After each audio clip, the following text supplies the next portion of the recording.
quando aconteceu a eleição, qual critério Deus usou para eleger, como aconteceu, quem são esses eleitos e para que foram eleitos. Nós vamos ver um pouco sobre isso em nome do Senhor Jesus. Vamos pegar Efésios capítulo 1.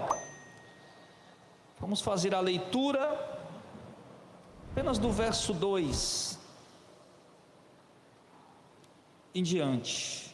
Do verso 3. Efésios capítulo 1, do verso 3 em diante. Bendito seja o Deus e Pai de nosso Senhor Jesus Cristo, que nos tem dado com toda sorte de bênção, nos abençoado com toda sorte de bênção espiritual nas regiões celestiais em Cristo, assim como nos escolheu nele, antes da fundação do mundo, para sermos santos e irrepreensíveis perante ele, em amor.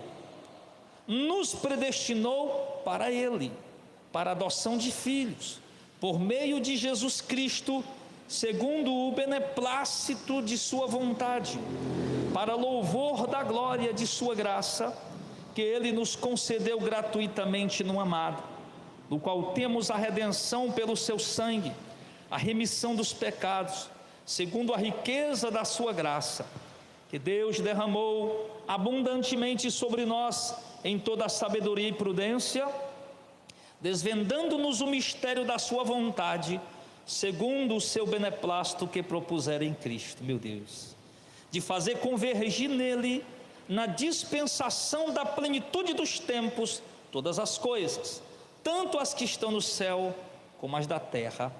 Nele digo, no qual fomos também feito herança, predestinados segundo o propósito daquele que faz todas as coisas conforme o conselho da sua vontade, a fim de sermos para o louvor da sua glória, nós, os que de antemão esperamos em Cristo, em quem também vós, depois que ouvistes a palavra da verdade, o evangelho da vossa salvação, tendo nele também crido, fostes selados com o Espírito Santo da promessa, o qual é o penhor da nossa herança até o resgate da sua propriedade, em louvor da sua glória.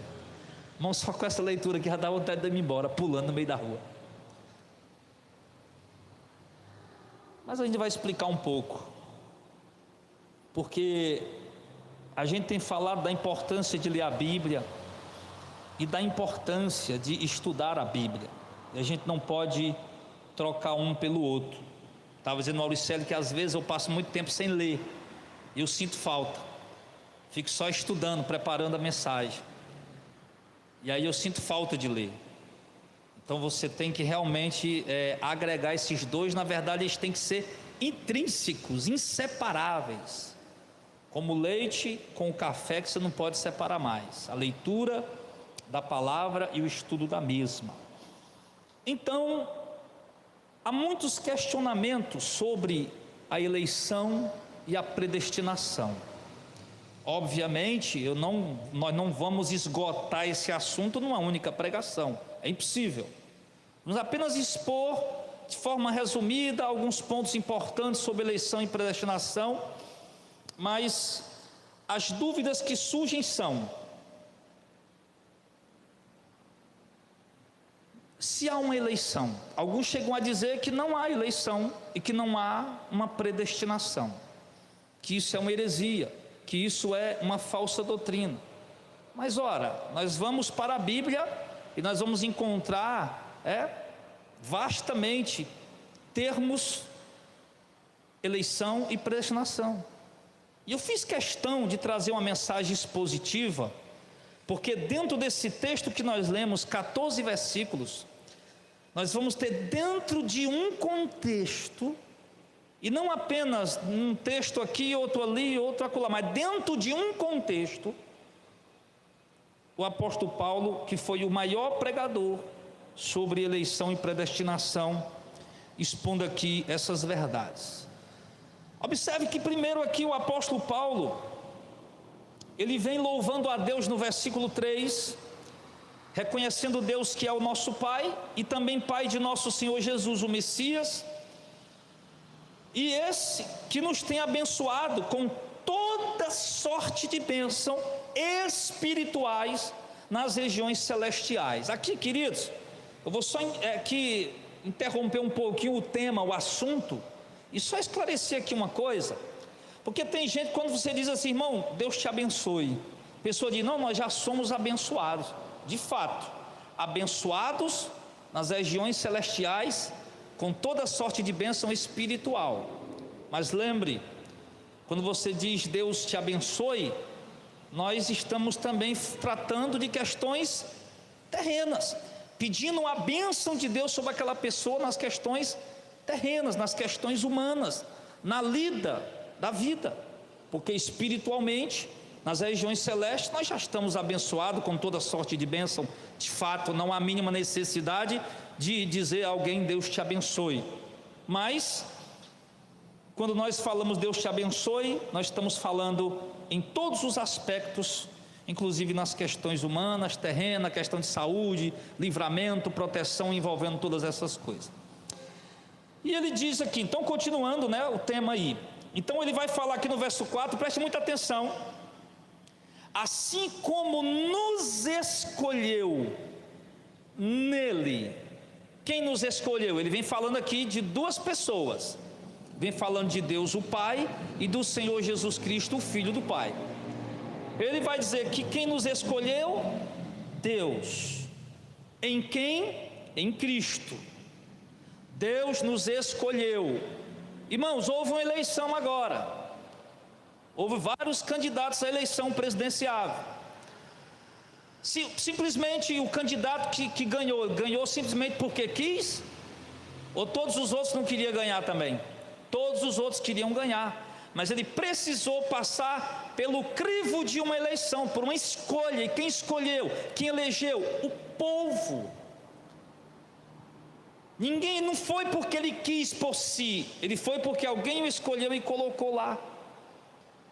Então, ele está falando que nós também fomos eleitos. Eleição fala de escolha, de alguém que foi escolhido. E essa escolha está deixando claro que não fomos nós que escolhemos por nós mesmos, mas Deus o Pai, quem nos escolheu. Deus o Pai, quem te escolheu, te elegeu. Agora, Ele nos elegeu e nos escolheu, Ele diz, por meio de quê? Em quem? Em Cristo. Deus nos escolheu, sim, mas nos escolheu em Cristo. Ou seja, Cristo é o elemento principal da nossa eleição. Uma pessoa só eleita de fato se ela está em Cristo. Se ela pode estar na religião católica, pode estar na religião evangélica, pode estar em qualquer tipo de religião, mas ela só é de fato eleito se ela estiver em Cristo. Mas não naquele Cristo que Paulo fala aos Coríntios, aquele que Paulo diz, eu me preocupo porque se alguém pregar um outro Jesus, ou anunciar um outro evangelho, vocês realmente vão receber um outro espírito e por isso vocês serão condenados. Mas o Cristo, o Filho de Deus, o Messias, aquele que nasceu da Virgem, aquele que comissionou os apóstolos, aquele que revelou o seu propósito, o seu plano aos apóstolos, os apóstolos consequentemente trouxeram essa revelação ao mundo através da sua mensagem, da sua doutrina. Nesse Cristo que nós precisamos estar. Então Ele nos elegeu em Cristo. Ninguém está eleito fora de Cristo, não há eleição fora de Cristo. A eleição é em Cristo, é nele. E quando que aconteceu essa eleição? Olha para o verso 4. Quando que aconteceu essa eleição? Essa eleição aconteceu depois que eu ouvi o evangelho e criei. O que está dizendo aí, irmão? Olha para você não responder errado, você não passar vergonha. Quando, verso 4, assim como nos escolheu nele, em Cristo, quando?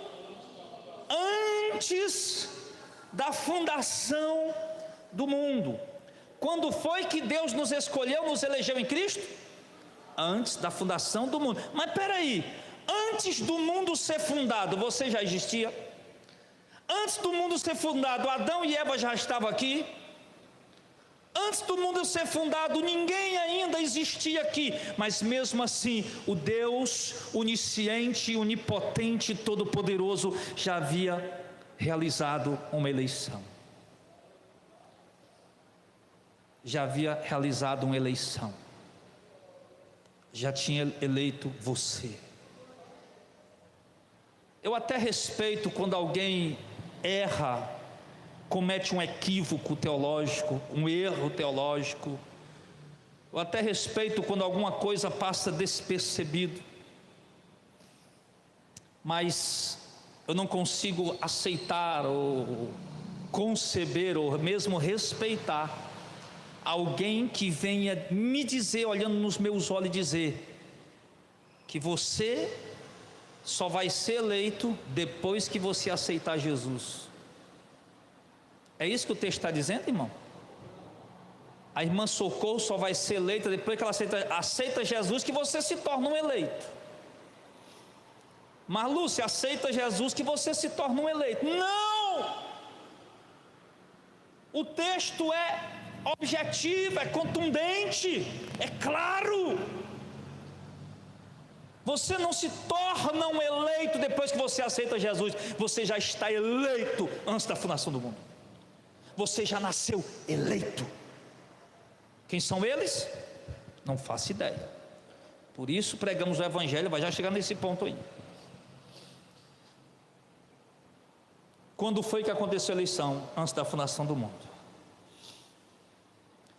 E para que Deus realizou essa eleição antes da fundação do mundo? Ó, irmão, eu vou me conter nesse texto. Eu podia ir para Romanos, mas eu vou me conter aqui. Quando foi que Deus, para que Deus nos elegeu em Cristo antes da fundação do mundo? Continua o verso 4. Para sermos santos. Ah, pastor, foi para tirar a fotinha nossa, pregar na parede, né? O santo. É isso, o santo? Separados. Deus lá na eternidade passada, antes da fundação do mundo, Ele te escolheu para ser santo, ou seja, para ser separado. Talvez, vamos dizer que havia algum tipo de público lá quando Deus estava fazendo essa eleição. Não tinha, eu não sei. Vocês já tinham anjo, não tinha, depois a gente pode ver isso aí. Mas vamos dizer que tinha um público. E ver Deus ali fazendo uma eleição de uns para aqui, outros para acolá. E para que Deus está elegendo? Está escolhendo isso aqui para quê? Porque a palavra santo significa separar.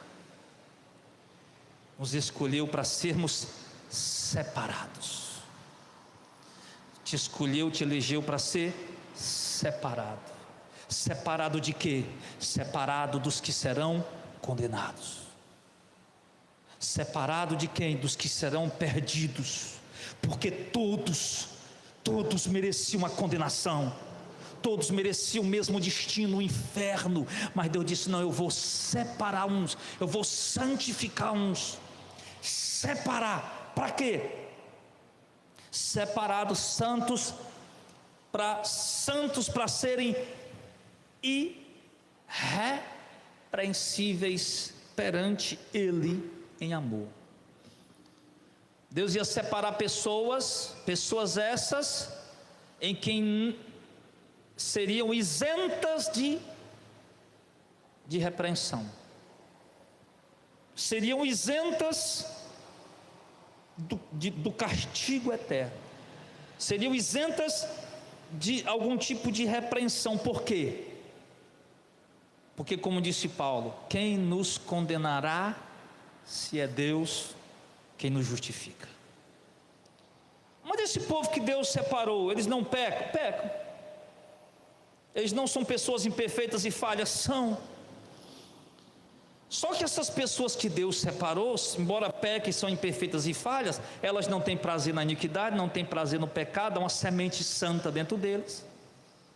E Deus os separou para eles serem irrepreensíveis, para que ninguém possa é acusá-los de alguma coisa diante de Deus, porque Deus, ao nos escolher, Ele nos justificou em Cristo. E Ele diz que Ele nos escolheu para sermos separados e irrepreensíveis perante Ele. Verso 5 ele diz que depois de também nos escolher, Ele nos, o quê? Nos predestinou.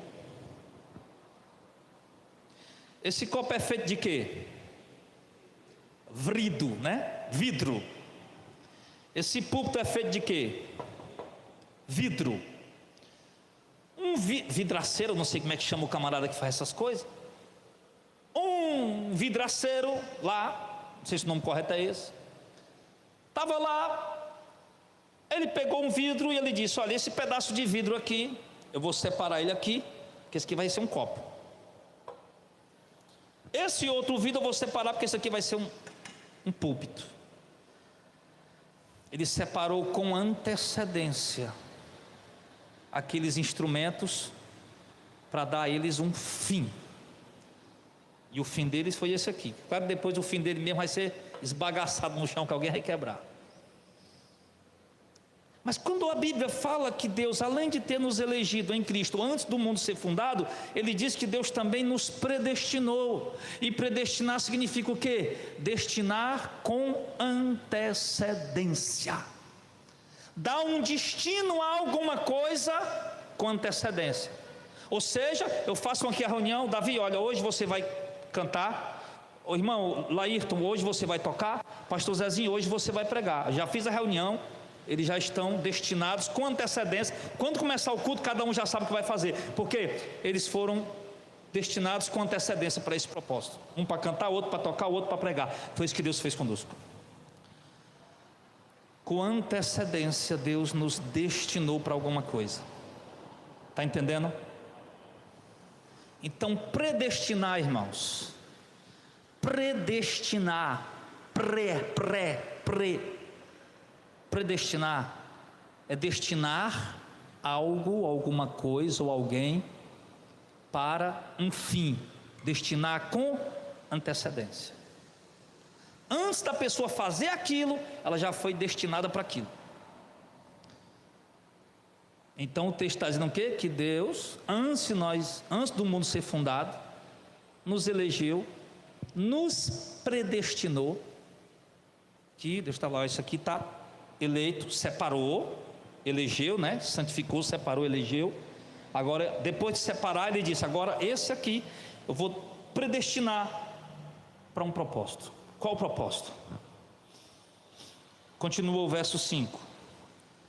Nos predestinou para Ele, para a adoção de filhos, por meio de Jesus Cristo. Está dizendo a mesma coisa que ele disse no verso 4. Se você ler o verso 4 e o verso 5, é a mesma coisa. Ele só está usando palavras diferentes. Paulo está repetindo aqui. Aliás, Paulo ele usava muito essa coisa de repetir. Acredito que essa velha técnica de falar para poder fixar na mente. Então Paulo está dizendo que Ele nos predestinou, separou. Opa, isso aqui está separado, santificou, separou, né? E ao separar ele disse: agora isso aqui está predestinado, já tem um fim para ele. Qual é o fim? O fim é a adoção de filhos, ou seja, tornar-se filho. Tornar-se filho. Nos tornar filho. Mais uma vez ele diz: por meio de quem? Por meio de Jesus Cristo. Ninguém se torna filho sem estar em Cristo. Ninguém se torna filho só porque ter abandonado o tráfico, a bandidagem, as drogas, o vício, a prostituição e ter ido para uma igreja. Não. Ninguém se torna filho só porque nasceu nesse mundo e agora está vivo por aí. Não. Se torna filho de Deus aqueles que estão em Cristo. E ele fez isso segundo, continua o verso 5, o beneplácito. Marcelo, busca aí no Google, ok, Google aí, por favor. O que significa beneplácito? Vai. Nos meus esboços antigos eu tenho esse termo lá escrito, mas hoje eu não trouxe não. Diga, ok Google, o que significa beneplácito?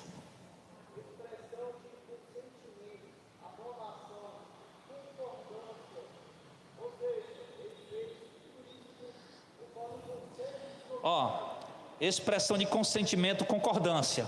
Com quem? Beneplácito é um tipo de concordância que alguém faz. Você reúne um conselho aqui, 4 presbíteros, rapaz, vamos determinar uma situação aqui. Pronto, vamos abrir uma congregação biacular. 4 presbíteros concordam, então pronto, foi o beneplácito, a concordância dos presbíteros. Aqui Deus é o seguinte: beneplácito da sua vontade. O conselho do próprio Deus, algo que Ele propôs nele mesmo, algo que Deus não foi perguntar, eu escolho quem, me ajuda aí a escolher, eu escolho quem, ou então Deus foi dizer, não, eu vou escolher porque eu vou esperar as boas obras dele, quem fizer boas obras vai para o céu, quem fizer mais má obra vai para o inferno. Não, eu não vou escolher baseado em obra, eu vou escolher de acordo com o beneplácito da minha própria vontade. Observe, irmão, que Deus olhou para você antes da fundação do mundo. Me diga uma coisa, os homens aqui, qual é a diferença sua para um traficante? Antes de você conhecer Jesus, irmão, você era tão perdido quanto um traficante. Antes da graça de Deus te alcançar, você era tão perdido, irmãs, quanto uma prostituta. Não havia diferença nenhuma, porque a prostituta vende o corpo, mas você fazia outras coisas que não fosse pecado sexual, mas outras coisas que também te condenava. O traficante manda matar a gente, eu não mando matar ninguém, mas eu também cometia pecados, também me condenava.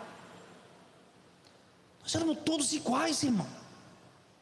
Ninguém é diferente de ninguém. Até aquela pessoa mais quietinha, mais sonsinha, que não faz nada, que não diz nada, irmão, é um demônio, é pervertido. Por isso que Deus não foi escolher ninguém esperando alguém, a obra de alguém, ou baseado na obra, porque viu que a pessoa ia ouvir, ou ia crer, ou ia aceitar, ou ia fazer boa obra. Não, Ele escolheu logo antes de você nascer, baseado no beneplácito da vontade dEle. Como diz Paulo aos Romanos, não por obras para que ninguém se glorie. Ou melhor, em Efésios 2. Então, nos predestinou para nos tornarmos filhos, porque a gente se torna filho quando está em Cristo, e fez isso segundo o beneplácito da vontade dele. Fez isso segundo o beneplácito da vontade dele. Foi o critério que ele usou, o critério que Deus usou para nos eleger, nos escolher. Já que todo mundo era pervertido, pecador, e ia todo mundo para o inferno mesmo, Ele escolheu o propósito da vontade dele mesmo. Eu quero esse e rejeito aquele, e pronto. E mais, no verso 6 diz que Ele fez isso para o louvor da sua graça. Ou seja, Deus escolheu pecadores, depravados, perdidos, imorais, as piores pessoas, para que a graça dEle fosse glorificada. Para que alguém olhasse, rapaz, como é que pode? Algo que a gente vê lá no céu, lá na glória, naquele dia que nós vier com o Senhor. Como é que pode Deus escolher o Marcelo, aquele cabra, rapaz? Quem era o Marcelo? Mas não dou nada por esse Marcelo, rapaz. Esse Jardel, não dou nada por esse cara. E Deus escolheu ele, exatamente para que a graça dele seja glorificada. Já pensou, irmão, uma pessoa que foi bandido, assassino, se convertendo e indo lá para o céu? Já pensou um cara que foi pedófilo, estuprador, se convertendo e indo lá para o céu? Uma pessoa que foi injusta, que roubou muita gente, maltratou muita gente, se convertendo e indo lá para o céu? Todos nós, irmão, não temos diferença nenhuma. Nosso pecado diante de Deus é tão vil. Nosso pecado diante de Deus é tão vil quanto o pecado do estuprador, de um assassino, de um pedófilo. Por isso a graça dele vai ser exaltada. Por isso que Paulo disse que a Deus, a mim, pior dos pecadores, Deus salvou, para que a graça dele seja exaltada. É por isso que você exalta a graça de Deus, é por isso que você não confia em si mesmo, você que é um eleito, que compreende o Evangelho, por isso, meu Deus, como é que o Senhor me salvou? Como é que o Senhor me salvou? Uma coisa ruim que nem eu, você já pensou isso? Tem uma música bonita do Lázaro, né? Porque me resgatou, porque me trouxe aqui, porque me queres, Deus, tanto assim.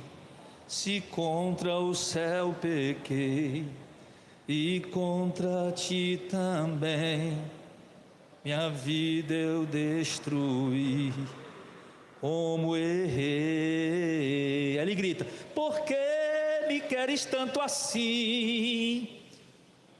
Está aí a resposta. Não, nós, a pessoa que é convertida de verdade, ela não consegue entender porque Deus a salvou. Às vezes você dobra o joelho e bate no chão e diz: Senhor, como é que o Senhor conseguiu me salvar? Uma coisa tão ruim como eu. Quando você peca, você está tentando viver em santidade, você não consegue, você está ali de dias vivendo em santidade, na presença de Deus, de repente você peca, aí você vai lá: Senhor, eu não consigo, Senhor, eu não consigo, eu sou um miserável, Senhor, eu não consigo. Como é que o Senhor conseguiu salvar alguém como eu? Você está exaltando a graça de Deus ali, irmão. Porque é por isso que a graça de Deus é exaltada, porque a salvação não depende em absolutamente nada de você. Salvação não depende de você aceitar ou rejeitar, de você querer ou correr atrás, como Paulo disse em Romanos 9. Não depende de quem quer, de quem busca, de quem corre atrás, mas depende dele querer se compadecer, e ele quis se compadecer de você. Mesmo você não sendo nada, não valendo nada, não prestando para nada, ele quis. E ele fez isso para que a graça dele seja glorificada.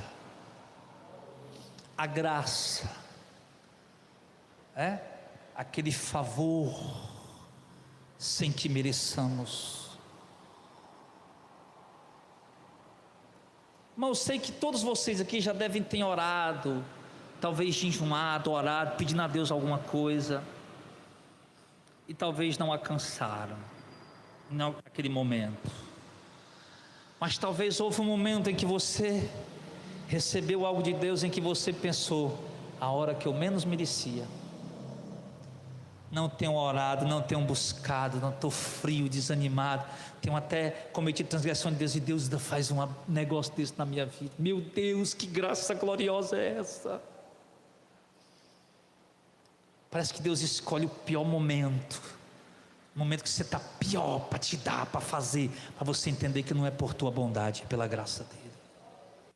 Aí ele diz que ele fez isso por sua graça, e essa graça que ele nos concedeu gratuitamente, ou seja, de graça.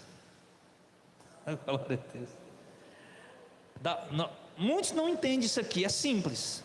Aqui, pastor, Deus nos deu a graça, Deus nos salvou por sua graça, favor imerecido, e nos concedeu isso gratuitamente. Ou seja, gratuitamente por quê? Porque eu não paguei nada para alcançar. Ele me alcançou pela graça dele, o favor sem eu merecer, e fez isso de graça. Eu não fiz nenhuma obra para merecer, não fiz nenhuma obra para merecer, não fiz nada por alcançar, não foi eu que fui buscar, não foi eu que me esforcei, foi de graça, totalmente de graça. E como o Maurício disse na mensagem de ontem, que ninguém é capaz de iniciar uma busca.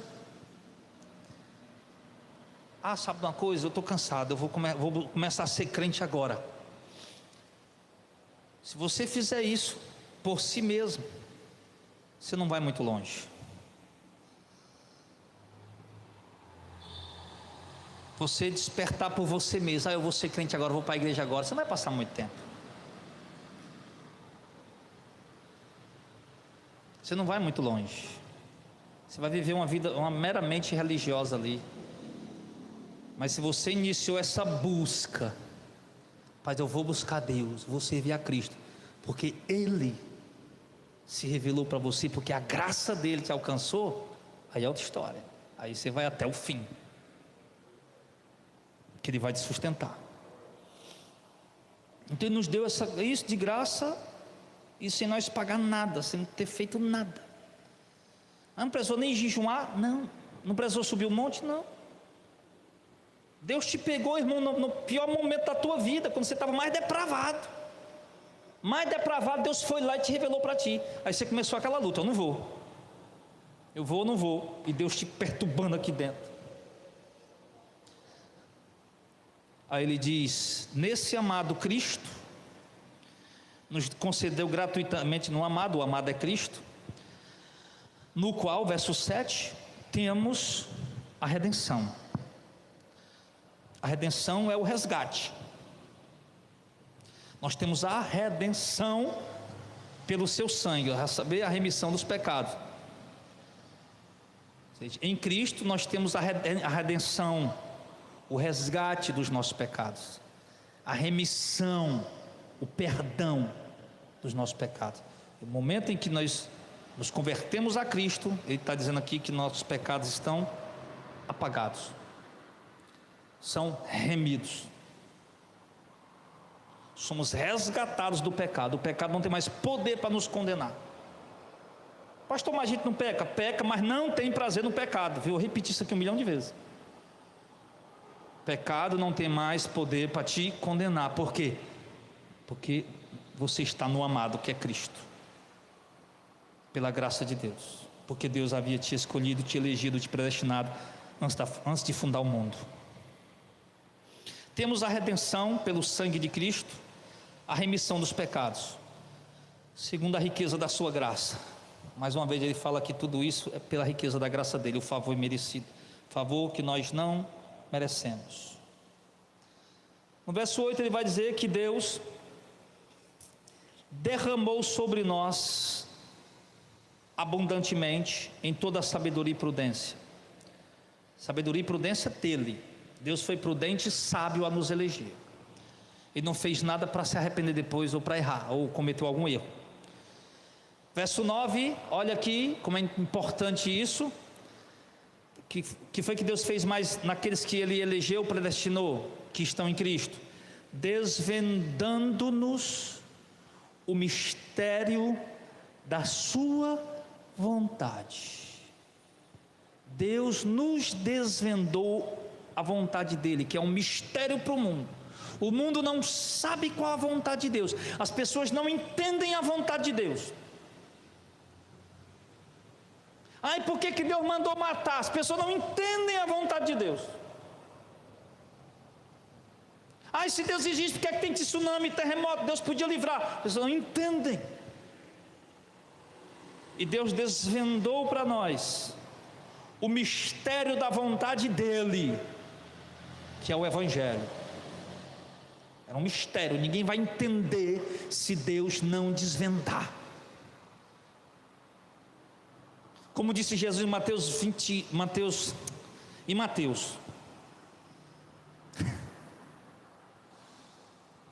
quando eu disser assim, vão lembrar qual é o versículo.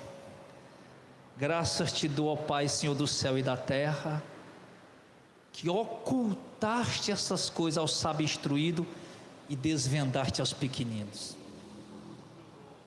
11:25. Pai, eu te dou graça, porque o Senhor está escondendo isso dos doutores, dos estudiosos, e está revelando, está mostrando, desvendando para os pequeninos. Está fazendo isso. Ele esconde de uns e revela para os outros, desvenda para os outros o mistério dele. E esses a quem Deus revela, os eleitos, somente a esses.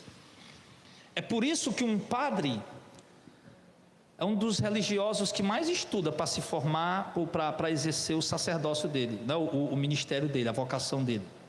Sacerdócio não, perdão, né? Isso é um erro. A vocação dele lá. Você acha que um padre, além de estudar a história da igreja católica e tudo mais, e os dogmas e tudo, ele também não estuda a Bíblia? Estuda. Você acha que um padre não conhece O Salmo 115 diz, que fala das demais culturas: tem olho, mas não vê, tem boca, mas não fala, tem pé, mas não anda. Você acha que o padre não conhece Deuteronômio 7, 25 e 26, se não me engano, que ele diz não, que a imagem de escultura é amaldiçoada e não coloque coisa amaldiçoada na tua casa? Claro que o padre lê e conhece, mas ele conhece apenas com o intelecto. Ele não conhece pelo desvendar de Deus. Diferente. Quando você conhece só com o intelecto, você tem no intelecto, você viu, ouviu, entendeu com a mente humana. Mas o eleito de Deus, ele revela no Espírito, pelo Espírito, no Espírito, para que você conheça, compreenda e abandone, e abomine.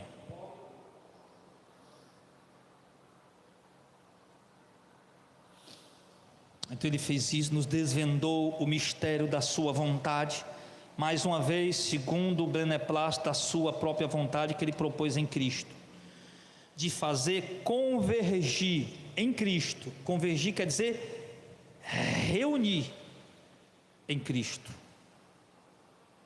todas as coisas, de fazer convergir ou reunir em Cristo, na dispensação da plenitude dos tempos, que a plenitude dos tempos quer dizer, tempo chegou ao seu momento mais pleno. A plenitude dos tempos quer dizer que como chegou o tempo, o final, o fim, uma coisa que está cheia, e a plenitude dos tempos começou com Cristo. O nascimento de Cristo marca a plenitude dos tempos, ou seja, o fim dos tempos começou quando Cristo veio ao mundo.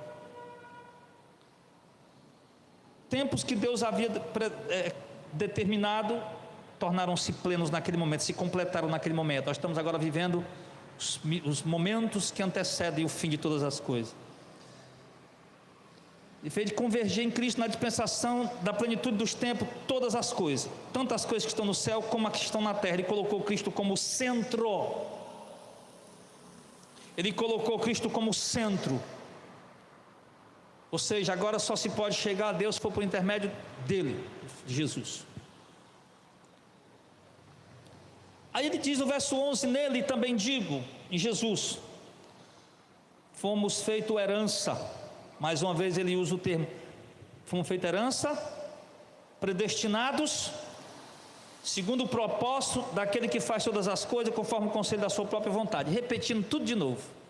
É até exaustivo, Paulo está repetindo direto, só muda as palavras. Mais uma vez ele diz no verso 12: a fim de sermos para o louvor da sua glória, nós, os que de antemão esperamos em Cristo, em quem também vocês, agora Paulo falou deles, os apóstolos, e agora ele se refere à igreja, que está escrevendo os Efésios. Também vocês, olha, presta atenção nisso aqui. Eu vinha conversando com o Auricélio isso no carro ontem. Verso 13: em quem também vocês, depois que ouviram a palavra da verdade, o evangelho da vossa salvação, tendo nele também crido, foram selados com o Espírito Santo da promessa. A pessoa pegar esse versículo isolado, peraí, nós, depois que ouvimos a palavra da verdade, o evangelho da salvação, tendo crido, então não parte de nós, pastor, não foi nós que cremos? Sim, foi nós que cremos, mas não por nós mesmos. Cremos porque ele, foi da vontade dele, do propósito dele, desvendar a nós os mistérios do propósito dele. E por quê? Porque ele já havia nos elegido antes da fundação do mundo, já havia nos predestinado antes da fundação do mundo. Ou seja, você nasceu predestinado, ninguém sabia, e você estava aí se prostituindo, andando pelo mundão, mas para que você viesse para Cristo, você precisaria ouvir o evangelho da salvação. O evangelho, a gente dava aquele exemplo, Auricélio, o evangelho é aquele apito. Eu vi um desenho há muitos anos, não sei quem era, o cara fez um apito, estava caçando, tinha um cachorro lá e tal, e fez um apito que só quem podia ouvir eram os patos dentro da água. Aí quando os patos ouviam o apito, o cachorro não ouvia, o ser humano não ouvia, quando ele apitava, só quem ouvia era o pato. Era uma voz destinada exclusivamente para chamar o pato. A frequência certa. É como às vezes eu dou exemplo também. Lá no interior eu vou lá para o meu sogro, eu vejo a minha sogra de tardezinha chamando as galinhas para comer. Só quem vai é as galinhas. O jumento não vem, o cavalo não vem, o carneiro não vem, é só as galinhas. Aí depois eu vejo o meu sogro chamando o gado. Hey, hey, aquela voz, né? Hey, não sei o que, hey, hey, hey. Só o gado que vem, as galinhas nem aparecem no poder. Só o gado. Porque as galinhas não entendem aquela voz. Hey, hey, hey. Quem entende é o gado. O ti, ti, ti, ti, ti, ti, ti, o gado não entende, só quem entende é as galinhas. Assim é o Evangelho. Quando se prega o Evangelho da salvação, o Evangelho do reino, o Evangelho de Cristo, puro, genuíno e verdadeiro, ninguém vai entender a não ser os eleitos de Deus. Só vocês vão entender, ninguém mais. Pelo contrário, as pessoas vão questionar, vão duvidar, vão achar que o Evangelho é esse showzinho que está por aí nas igrejas.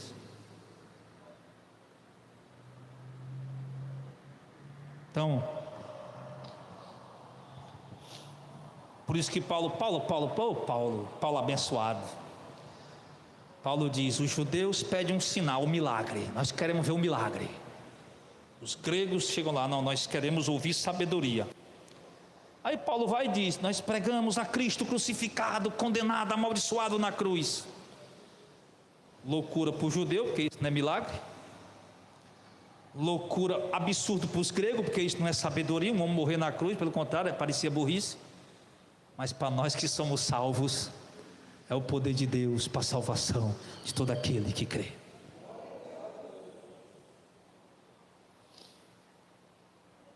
Pegar Cristo crucificado. Quem que quer vir para esse Cristo crucificado? Os eleitos. Os que não são eleitos, você tem que atrair eles com outra coisa. Os que não são eleitos, você atrai eles com a campanha.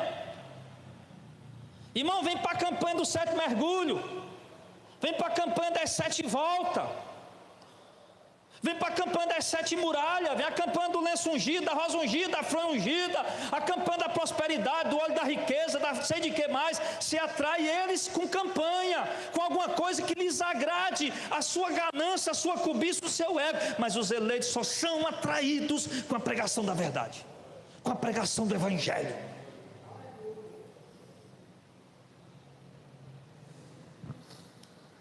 Por isso, irmão, é esse que nós temos que pregar.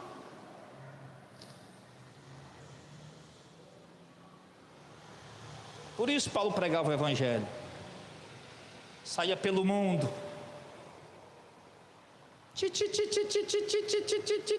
Só que ouvia as galinhazinhas de Jesus. Jesus disse que Jesus comparou com a galinha, né? Eu sou uma galinha, as asas abertas, colocando os pintinhos embaixo das asas. Pregação do Evangelho, irmão, é uma língua espiritual. Não é o labachúria, não. Pregação do Evangelho é uma língua espiritual que só vai ouvir e entender os eleitos que Deus escolheu antes de fundar o mundo. Aí de repente você está lá na bocada com pé duro de maconha dessa grossura, ou está lá com cachimbo de crack, maior que o cachimbo do Saci Pererê, está lá cheirando pau na prostituição. Você ouve o Evangelho, alguma coisa começa a mudar, alguma coisa começa a te incomodar, e você não sabe o que é. É porque você era o eleito de Deus e chegou a hora dele de chamar, porque cada um tem uma hora. Não é porque a pessoa é um eleito, um predestinado, na hora que ele ouviu o Evangelho ele já vai vir, não. Eu mesmo acredito que Paulo ouviu os cristãos pregando várias vezes, tanto é que ele tinha ódio. Isso é blasfêmia. Mas quando aprouve a Deus revelar o seu filho em mim, disse Paulo, na hora, no tempo que Deus quis revelar, aí eu entendi, aí eu compreendi. Então, irmãos,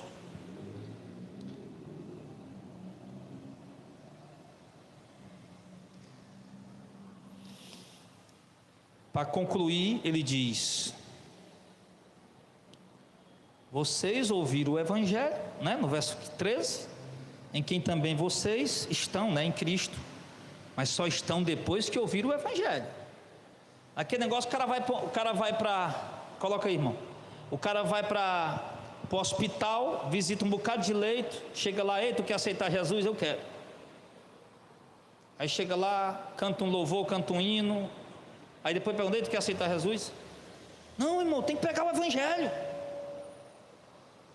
Bota aqui, Davi, tem que pregar o Evangelho. Somente pregando o Evangelho. Você não vai ganhar ninguém para Jesus, que eles já estão ganhos, né? Você não vai ganhar ninguém para Jesus, irmão, dizendo, ei, vem para a igreja que Deus vai mudar a tua vida. Vem para a igreja que Deus vai te transformar. Vem para a igreja que Deus vai te prosperar. Vem para a igreja que as coisas vão melhorar na tua vida, mulher. Porque eu estava tão ruim, quando eu fui para a igreja as coisas melhorou. Não? A pessoa vai vir, vai se emocionar com os louvores ali, mas não vai se converter. Ela tem que ouvir o Evangelho. Sabe como foi que eu me converti? Uma das coisas que Deus usou foi um crente marcar na Bíblia, eu era idólatra, né? Todo mundo sabe que eu era um idólatra, me prostrar diante da penteadeira da mamãe, que era cheia de imagem de santo de todo jeito lá. Eu me lembro da Santa Luzia, o Santo Expedito, imagenzinha de Jesus lá, que tinha um crucifixo, quebrou, aí, mas estava lá a imagem lá, era imagem por cima de imagem, e eu me ajoelhava lá todo dia, rezava.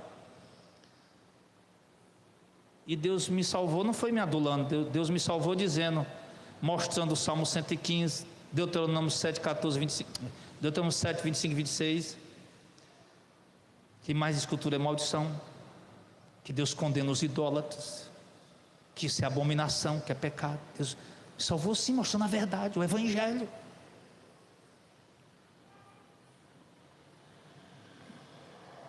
Aí ele diz aqui a coisa mais linda, para nós encerrar aqui. Depois de ouvir, aí aqui você pode ter certeza que nesse momento aqui, só para ir para o final aqui, ó, nenhum eleito vai morrer antes de ser chamado por Deus para ser salvo. Nenhum. Quem são? Não sei. Quantos são? Também não sei. Aonde eles estão? Não sei. Mas nenhum eleito vai morrer sem antes ser chamado por Deus para ser salvo. É por isso que eu nunca digo, morreu, não sei, que um caba que fazia malfazejo por aí, morreu. Esse caba foi para o inferno fazer malfazejo. Eu digo, não, eu sei não sei. Eu não faço ideia. Eu sei que se morrer sem Jesus, vai para o inferno. Eu sei que se morrer sem se converter, vai para o inferno. Mas se aquele indivíduo especificamente está ali no caixão, se ele foi para o inferno, aí eu já não sei. Entendeu? Porque nenhum eleito vai ser salvo, vai morrer sem ser salvo antes. Sem a graça de Deus alcançar. Deus vai dar um jeito dele. Não é eleito? Deus não elegeu? Aí Deus elegeu uma pessoa lá no meio dos índios, lá não sei o quê. Rapaz, Deus lá, agora Deus lá do céu preocupado. Ixi, rapaz, escolhi o cabo lá no meio dos índios, olha. E agora como é que ele vai ser salvo? Ixi, agora eu estou preocupado. Deus preocupado lá. Que o cabo lá no meio dos índios, como é que ele vai ser salvo? Deus vai se preocupar com nada, meu irmão. Se Deus elegeu aquele índio lá, nos brocotó do Judas lá, Deus vai dar um jeito para o Evangelho alcançar ele.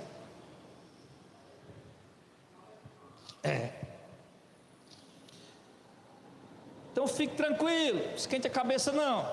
Ora pelos teus parentes, ora pela pessoa e deixa Deus operar. Não vai pela força não. Vai só orando. Aí ele diz que nós, depois que ouvimos o Evangelho, palavra da verdade, o Evangelho de nossa salvação, tendo crido, fomos, final do verso 13, selados com o Espírito da promessa. É forte. Como é que é? Nós, os eleitos que Deus escolheu, elegeu, predestinou antes de fundar o mundo, no momento que chegou, na hora que Deus determinou para nós nos converter, alguém chegou, pregou o Evangelho para nós, ou nós ouvimos o Evangelho de alguma maneira, e depois que ouvimos o Evangelho e cremos, porque Deus se revelou para nós, deu-nos o dom da fé, aí então Ele vai e nos sela com o Espírito Santo da promessa. Está selado. E por que Deus nos selou? Verso 14. Porque Ele é o penhor da nossa herança. É a garantia de que temos uma herança. Já expliquei várias vezes. Vai na casa de penhor, estou precisando de R$1.000, pega meu celular que vale 3 mil, me dá os 1.000, depois eu volto e te pago. É claro que eu vou voltar para resgatar meu celular, ele vale mais. Por isso Deus colocou dentro de vasos de barro o tesouro, que é o Espírito Santo, que é a garantia que Ele vai vir nos buscar. É o Espírito Santo em nós, é o selo, é o selo da propriedade. Diz que Ele é o penhor da nossa herança até eu perder a salvação. Não. Ele é o penhor da nossa herança até eu me desviar, até eu vacilar ou cometer algum tipo de pecado. Não. Ele é o penhor, é a garantia que eu estou salvo até o resgate da sua propriedade. Seja a garantia até Deus vir me resgatar. Estou salvo até Jesus vir me buscar. Não tem como eu perder. Não tem como eu perder. O texto está dizendo: colocou em mim e em ti o selo, o penhor. Isso que está empenhado, é meu. Depois vem buscar ele. Vai ficar empenhado aí. Bota o quê? Bota o Espírito Santo aí. É o quê? É o selo. O selo. Ele mandou botar o sangue nas portas lá no Egito. Era um tipo de selo ali, um sinal de propriedade. O Espírito Santo é o selo de propriedade. Nós não vamos perder ele. Ele não vai sair de nós. Estamos selados até Jesus vir buscar. Agora o problema o que é? O fulano perdeu a salvação. Todo mundo que está na igreja, o pessoal acha que é salvo. Você tem que entender, nem todo mundo que está na igreja é salvo, nem todo mundo que está na igreja é convertido, nem todo mundo que está na igreja está selado. Pastor, e como é que eu sei se eu estou selado? Aí já é outra pregação, né, irmão? Aí eu vou ter que pregar. Eu já tenho uma mensagem lá, né? Como saber a maior prova de que eu estou salvo lá. O tema da mensagem nem me lembro mais qual é. Como eu saber se eu estou salvo? Tem uma mensagem lá explicando isso bem direitinho pela Bíblia. É a prova dos 9. Aí todo mundo que salva, fulano se desviou, morreu desviado, não sei o que. Aí o pessoal acha que perdeu a salvação. Tem muita gente nas igrejas, irmão, participando ativamente, fielmente, e até mesmo, sei lá, entre os obreiros e tudo mais, que não é eleito. Mas os eleitos estão selados e penhorados até o resgate da propriedade de Deus. Somos dele, pertencemos a ele. É isso. Como Jesus disse, né? Que nós pertencemos a ele e ninguém nos arrebata da mão dele. Somos dele. Quem vai tomar alguém da mão de Jesus? O mundo? Não dá. O diabo? Não toma. Ninguém toma. Porque ele comprou e pagou por você. Você é dele. É por isso que ele diz que ele tem ciúme de você. Porque você é dele. Você não está só emprestado. Você não está só temporário. Não, você é dele. Pertence a ele. Propriedade dele exclusiva.